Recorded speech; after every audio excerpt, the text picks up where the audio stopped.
$1.5 trillion. E-commerce has arrived. This is exactly how this works. All right. So you've got these big Fortune 500 companies, household names, companies with household names, right, that spend, they have a lot of money allocated to advertising. And you see this every day. You turn on your TV, you see advertising. You turn on the radio, you hear advertising. Print magazines, all this stuff. Well, these companies have big advertising budgets and they allocate it in different places. One of the places that they allocate it is to the internet. They have a large portion of their budget set aside to advertise online.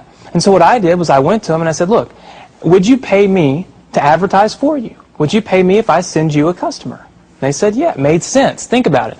They pay me only if I send them a customer.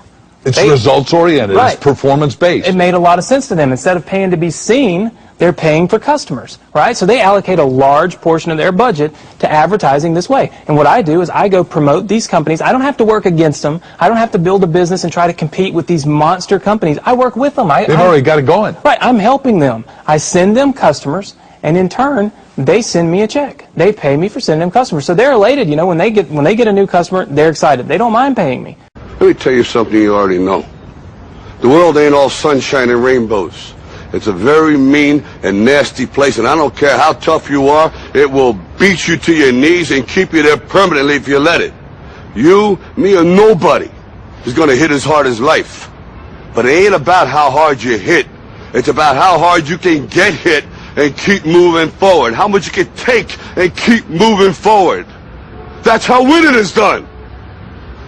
Now, if you know what you're worth, now go out and get what you're worth. But you got to be willing to take the hits and not pointing fingers saying you ain't where you want to be because of him or her or anybody. Cowards do that, and that ain't you. You're better than that. So my rich dad said, in the world of business, there's E's. And E's stand for employees. An employee, he says, you can always tell who they are by their core values. And what the employee, whether the president or the janitor of the company, will always say the same words. The words are, I'm looking for a safe, secure job with benefits. That's what makes them an employee, because their core values are security. The other one of the four is the S, or the small business owner or the self-employed. And again, their core values will cause them to use the same words, which are, if you want it done right, do it by yourself. S means they're also solo. They're generally one-person act, or they operate by themselves. On the right side of the quadrant are the B's. And what Rich Dad said the B stood for was big business, or like Bill Gates. Forbes defines big business as 500 employees or more. And their words are different. They say, I'm looking for a good system, a good network, and the smartest people I know to help run my business. So they're unlike the S. They don't want to run the company by themselves. They want smart people to run their companies for them. And then the fourth of the quadrant is the I, and I stands for investor. These are people who have money work hard for them. These people are people who have people work hard for them. And these are the people that work hard for the rich here. So early on in my life, it was my poor dad who always said to me, you know, Robert, go to school and so get a high-paying job.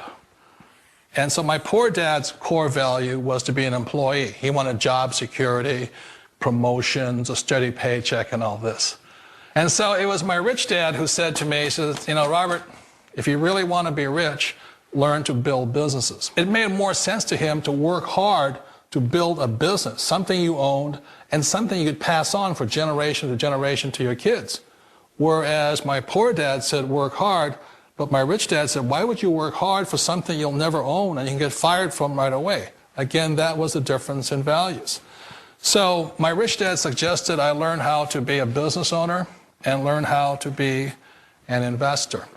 And that's one of the big differences. On this side of the quadrant, these people here work for security. They work for money also. On this side over here, their key value that they want is they want freedom. They don't want to have to work at a job anymore. They don't want to have to work for the rest of their lives. So the beauty of building a business and learning how to invest is very simply that this is passive income. You work hard for a few years, but possibly for the rest of your life, income keeps flowing to you. And guess who's shopping? Teenagers, Generation Xers, baby boomers, and even seniors, the fastest growing segment online. Ask yourself 3 questions. 1, is the internet the future? 2. Are there fortunes being made on the Internet? 3. Are you making a fortune on the Internet? Why not?